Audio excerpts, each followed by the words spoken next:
নমস্কাৰ জব আৰু কেৰিয়াৰ টিভিৰ অন্য এটি ইনফৰমেটিভ ভিডিঅ'লৈ আপোনালোকক স্বাগতম জনাইছোঁ থাম্বনেইলটো দেখি গম পাইছেই চাগে যে আজিৰ ভিডিঅ'টোত মই আপোনালোকক যোনকেইটা চাকৰিৰ বিষয়ে জনাম সেইকেইটা অইল ইণ্ডিয়া লিমিটেডৰ ফালৰ পৰা আহিছে আৰু এই ভেকেন্সিসমূহ আহিছে দুলিয়াজান অইল ইণ্ডিয়া আৰু মৰাণ অইল ইণ্ডিয়াৰ কাৰণে আহিছে আপোনালোকে যদি অসম বা অৰুণাচল প্ৰদেশৰ যিকোনো জিলাত আছে বা থাকে তেন্তে এই পদসমূহৰ কাৰণে আবেদন কৰি দিব পাৰিব এতিয়া মই আপোনালোকক বাকি ডিটেইলছ দেখাই যাম আপোনালোক যদি এলিজিবল আৰু ইন্টাৰেষ্টেড হয় তেন্তে চাকৰিসমূহৰ কাৰণে এপ্লাই কৰিব এতিয়া স্ক্ৰিনত এখন মই আপোনালোকক দেখাইছো অইল ইণ্ডিয়া দুলিয়াজান বা অইল ইণ্ডিয়া লিমিটেডৰ মেইন ৱেবছাইট হয় oilindia.com ইয়াতে আপোনালোকে কেনেকৈ চাকৰিখিনি আহে মই এবাৰ দেখাই দিছো ইয়াতে কেৰিয়াৰছত যাব আপোনালোকে কেৰিয়াৰছত ক্লিক কৰাৰ পিছত কাৰেন্ট ওপেনিংছত ক্লিক কৰিব আৰু কাৰেন্ট ওপেনিং যদি আপোনালোকে ক্লিক কৰিব তেতিয়ালে আপোনালোকৰ আহিব 1 নম্বৰ 2 নম্বৰ আৰু 3 নম্বৰ এইগিটা এতিয়া কাৰেন্ট ভেকেন্সিজ আছে এই 3 নম্বৰটোৰ কাৰণে যোনটো ওয়াৰ্কিং ইন্টাৰভিউ আছে বাট এটো 13 তাৰিখে আছে সেপ্টেম্বৰ মাহৰ আৰু এটো বিষয় অলৰেডি মই আপোনালোকক এটা ভিডিও মানে বনাই পেলে আপলোড কৰিছো আপোনালোকে চোৱা নাই যদি এই ভিডিওটো এবাৰ চাই লব ইয়াৰ কাৰণে আছিল এসিস্টেন্ট ডিজেল মেকানিক আছিল তাৰ পিছত সুপাৰভাইজাৰ আৰু ইলেক্ট্ৰিচিয়ানৰ কাৰণে আছিল এতিয়া মই আপোনালোকক বাকি 1 নম্বৰ আৰু 2 নম্বৰটোৰ বিষয়ে দেখাম প্ৰথমতে আমি 2 নম্বৰত কি চাকৰি আছে হেতু এবাৰ চাই লওঁ এখন মই এতিয়া আপোনালোকক খুলি দেখাইছো এডভাৰটাইজমেন্টখন যোনখন 5 তাৰিখে আহিছিল মানে যোৱাকালি আহিছে আৰু ইয়াৰ কাৰণে যিকিটা পোষ্ট আছে সেইকিটা কৈছে oil India higher secondary school field headquarters দুলিয়াজানৰ মৰাণৰ কাৰণে হয় আৰু ইয়াৰ কাৰণে এইকিটা পোষ্ট ওলাইছে প্ৰথম যোনটো পোষ্ট আছে হেতু হৈছে কনট্ৰেকচুৱেল পোষ্ট গ্ৰেজুৱেট টিচাৰৰ পোষ্ট হয় একাউন্টেন্সি লাগিব অইল ইণ্ডিয়া দুলিয়াজান স্কুলৰ কাৰণে বিচাৰিছে আৰু ইয়াতে যোনকিটা এডুকেশনাল কোৱালিফিকেশন বিচাৰিছে হেতু হৈছে MCom with minimum 50% marks in aggregate from a government ৰেকগনাইজড university বা ইনষ্টিটিউট মেজৰ ইন একাউন্টেন্সি বা এফএনএ ইন গ্ৰেজুৱেচন ফ্ৰম আ গভৰ্নমেন্ট ৰেকগনাইজড ইনষ্টিটিউট আৰু বিচাৰিছে SMEs as MIL in 10+2 level আৰু BEd from a government recognized university বা institute তাৰ মানে BEd লাগিব ইয়াত আপোনালোকৰ মেজৰ থাকিব লাগিব একাউন্টেন্সি গ্ৰেজুৱেচন লেভেলত আৰু পোষ্ট গ্ৰেজুৱেচন হ'ব লাগিব এমকম মিনিমাম এজ লিমিট 18 বছৰ আৰু ম্যাক্সিমাম এজ লিমিট যোনটো ইয়াত দিছে হেতু জেনাৰেল ক্যাটাগৰীৰ কাৰণে 40 ইয়াৰ্স দিছে তাৰ পিছত এই জবটোৰ কাৰণে স্যালাৰি যেটো হ'ব ইয়াত দুটা আছে এটা ফিক্স স্যালাৰি হ'ব হেতু 19500 মানে 19500 আৰু এটা ভেৰিয়েবল স্যালাৰি থাকিব হেতু 750 টাকাকে পাৰ ওয়াৰ্কিং ডে তাৰ মানে যিমান দিন আপোনালোকে অফিস যাব কাম কৰিব লগাইলক যদি 20 দিন আপোনালোকে কাম কৰে 15000 এটা এক্সট্ৰা পাব 19500 লগতে 15000 লগাই ললে আপোনালোকৰ হৈ গল প্ৰায় 35000 টকা স্যালাৰি আপোনালোকৰ ইন হেণ্ড আহিব তাৰ পিছত নেক্সট যোনটো পোষ্ট আছে হেতু একে পোষ্ট গ্ৰেজুৱেট টিচাৰ হয় এটো ইংলিশ সাবজেক্টৰ কাৰণে বিচাৰিছে আৰু ইয়াত বিচাৰিছে masters in English from a government recognized university by institute with 50% marks tarpisode must have passed major in English in graduation from a government recognized university by institute with 50% marks aru BEd from government recognized institute ইয়াৰ কাৰণে যোনটো as limit আছে 18 বছৰ minimum হ'ব লাগিব maximum 40 years আৰু স্যালাৰিও একে 19500 দিব fix স্যালাৰি third post ওলাইছে আৰু আৰ্টছৰ কাৰণে ওলাইছে মৰাণৰ কাৰণে ওলাইছে oil higher secondary school Moran এটা পোষ্ট আছে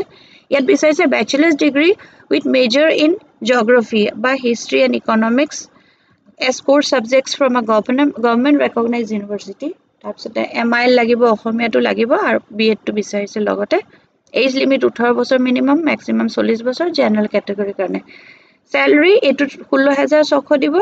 আৰু লগতে 640 টকা এটা ভেৰিয়েবল দিব তাৰ পিছতে নেক্সট আহিছে এটো গ্ৰেজুৱেট টিচাৰ বিচাৰিছে আৰু এটো কাৰণে লাগে সায়েন্স টিচাৰ কোৱালিফিকেশন বিচাৰিছে ব্যাচেলাৰ্ছ ডিগ্ৰী উইথ ম্যাথমেটিক্স বিচাৰিছে physics and chemistry as core subjects লাগিব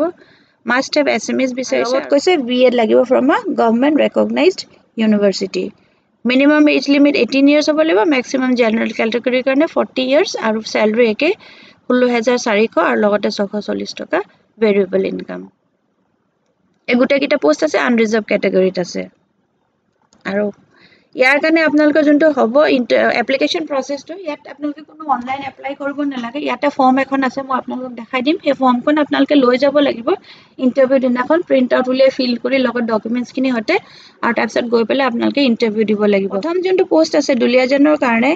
হেতু কাৰণে পোষ্ট গ্ৰেজুৱেট টিচাৰ একাউন্টেন্সি যোনটো পোষ্ট আছে হেতু কাৰণে আপোনালোকৰ 23 তাৰিখে সেপ্টেম্বৰ মাহৰ 7টা বা 9টা বজাৰ ভিতৰত ৰেজিষ্ট্ৰেশ্যন হ'ব আৰু তাৰ পিছতে আপোনালোকৰ ইণ্টাৰভিউ প্ৰচেছটো হ'ব এইটো হ'ব oil India higher secondary school দুলিয়াজানত হ'ব নেক্সট গ্ৰেজুৱেট টিচাৰৰ কাৰণে আছে ইংলিছৰ সেইটো ইণ্টাৰভিউ হ'ব সেইটো 25 তাৰিখে হ'ব 7টা পৰা 9টা বজাৰ ভিতৰত ৰেজিষ্ট্ৰেশ্যন আৰু তাৰ পিছতে আপোনালোকৰ ইণ্টাৰভিউ হ'ব আৰু লোকেশ্যনটো একে oil India higher secondary school Duliajan আছে যোনকেইটা গ্ৰেজুৱেট টিচাৰৰ কাৰণে যোন দুটা পোষ্ট আছে আৰ্টছৰ পোষ্টটোৰ কাৰণে 27 তাৰিখে আছে ৰাতিপুৱা 7টা পৰা 9টাৰ ভিতৰত আপোনালোকৰ ৰেজিষ্ট্ৰেশ্যন হ'ব আৰু তাৰ পিছতে ইণ্টাৰভিউ হ'ব oil India higher secondary school Duliajan আৰু তাৰ পিছত থাৰ্ডটোৰো একে গ্ৰেজুৱেট টিচাৰ যোনটো আছে সায়েন্সৰ কাৰণে 30 তাৰিখে হ'ব এইটোৰ ইণ্টাৰভিউ 7টা পৰা 9টা বজাৰ ভিতৰত ৰেজিষ্ট্ৰেশ্যন আৰু তাৰ পিছতে আপোনালোকৰ ইণ্টাৰভিউটো হ'ব oil India higher secondary school Duliajan তাৰমানে আপোনালোকে 7টা বজাৰ পৰা 9টা বজাৰ ভিতৰত তাত গৈ পাব লাগিব গৈ পাই পেলাই আপোনালোকৰ নিজৰ ফৰ্মখন ডকুমেণ্টছবিলাক ফটোগ্ৰাফ আৰু গোটেইখিনি ডকুমেণ্টছ ডিটেইলছ তেখেতলোকে আপোনালোকক ৰেজিষ্টাৰ কৰিব আৰু তাৰপিছত 1 by 1 কে মাতিব It was interested candidate must fill the personal biodata given on the last 2 page of this advertisement. Advertisement nar last or dukhon page or etu dia ase moi apnalok dekhai dim. Apnalke ei jontu download button ase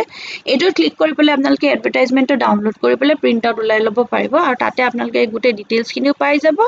aru logote apnalke he form khono pai jabo. Tar karone etu jontu website hoy moi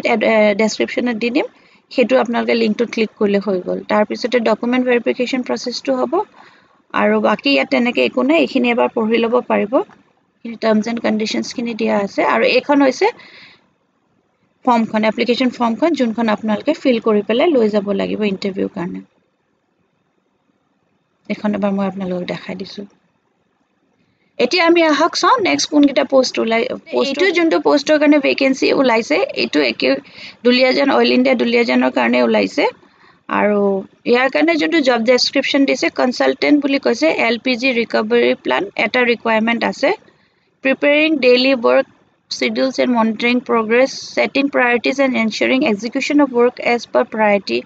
overall supervision and instrumental related activities enuka dhoroner kaam hobo eligibility ya juntu bisarise etu kase retired hobo laibo tar mane apnaloke junbali retired hoise from a position equivalent to oil grade C or above in any oil or gas industry ta mane enuka oil india ba gas industry gale seller pa jodi kunuba retirement koise tente tekheloke e post tu kane apply kori dibo paribo The age of the applicant should not be more than 65 years leke jodi apnalokor age hoise tente apply koribo paribo আর 10 বছর minimum work experience বিচাৰিছে in instrumentation and DCS in oil and gas sector with at least 3 years experience in LPG recovery plant instrumentation এখিনি eligibility কৈছে আৰু লগতে কৈছে knowledge of policies safety protocols statutory regulations and industry standard pertinent to oil and gas sector industry এটো 6 মাহৰ কাৰণে দিব তাৰ পিছত এক্সটেন্ড হ'ব বুলি কৈছে আপ টু 1 ইয়াৰ পোস্টিং হ'ব দুলিয়াজান আসাম আৰু ইয়াৰ কাৰণে 50000 টকা per month কে আপোনালোকক দিব বুলি কৈছে মান্থলি লোকেল কনভেন্স থাকিব 6000 per month which will be paid তাৰ মানে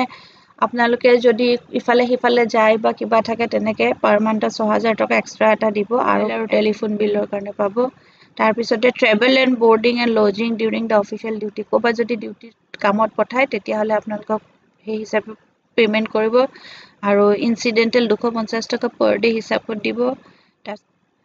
paid leave থাকিব 20 টা থাকিব for 1 year আৰু 10 টা থাকিব 6 মাহৰ কাৰণে হ'ব normal company যিবিলাক বন্ধ পাব সেইখিনি থাকিব আৰু বাকি যোনটো সিলেকশন process হ'ব will be based on personal interaction with selection committee তাৰ মানে এটোটো হেনকা written exam একো না এটা আপোনাকে ইন্টাৰভিউ কাৰণে যাব লাগিব আৰু এটো কাৰণে আপোনালোকে এপ্লাই কৰিব লাগিব এটা কৈছে interested and eligible candidates may send a duly filled in application form in prescribed format along with self attested requisite document at email id এটো যোনটো email id কৈছে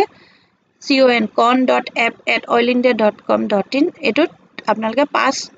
অক্টোবৰৰ ভিতৰত আপোনালোকৰ এপ্লিকেশনখন পঠাই দিব লাগিব ইমেইল কৰি পেলাই পঠাব লাগিব আৰু এখনে আছে এখনে বস্তু আপোনালোকে প্ৰিন্ট এখনে আপোনালোকে ডাউনলোড কৰিব কৰি পেলাই এখন ওয়াৰ্ড ফৰম্যাটলে কনভাৰ্ট কৰি লব ফিল আপ কৰি পেলাই এখন ইমেইল কৰি দিব পাৰিব আৰু লগত যিখিনি কৈছে কিকি ডকুমেন্ট দিবলৈ কৈছে proof of date of birth দিব কৈছে caste certificate if applicable বুলি কৈছে proof of educational qualification আৰু proof of relevance experience এখিনি লগতে আপোনালোকে দিব পাৰিব সেম ইয়াতে আপোনালোকে এটো ডাউনলোড কৰি পেলাই ক্লিক কৰি পেলাই ডাউনলোড কৰি ল'লে তাৰপিছতে PDF কনভাৰ্টাৰ থাকে ন অনলাইন আপোনালোকে কনভাৰ্ট কৰি ল'ব ৱৰ্ড ডকুমেণ্টলৈ তাৰপিছতে সেইখন ফিল কৰি পেলাই ছেভ এছ কৰি ল'ব তাৰপিছত ইমেইলটো লিখি পেলাই তাৰ লগত এটাচ কৰি পেলাই এই ডকুমেণ্টখিনিৰ যোনটো স্কেন কপি হ'ব সেইখিনি আপোনালোকে চেল্ফ এটাচ কৰি পেলাই স্কেন কৰি ল'ব একেলগে আপলোড কৰি পেলাই তাৰপিছত চেণ্ড কৰি দিব পাৰে এই ভিডিঅ'ত মই জনাবলগীয়া ইমানেই আছিলে অল ইণ্ডিয়া দুলীয়াজান আৰু অল ইণ্ডিয়া মৰাণৰ কাৰণে এইকেইটাই ভেকেঞ্চি আছিলে আৰু ভিডিঅ'টো আপোনালোকৰ কাৰণে হেল্পফুল হৈছে আৰু যদি ভিডিঅ'টো চাই ভাল পালে তেন্তে লাইক এটা কৰি দিব আৰু লগতে আপোনালোকৰ ফ্ৰেণ্ডছ আৰু ফেমিলিৰ মাজতো শ্বেয়াৰ কৰি দিব যাতে কাৰোবাৰ যদি এই চাকৰিকেইটাৰ আৱশ্যকতা আছে তেওঁলোকে এপ্লাই কৰি দিব পাৰিব আকৌ এটা নতুন ভিডিঅ' লৈ লগ পাম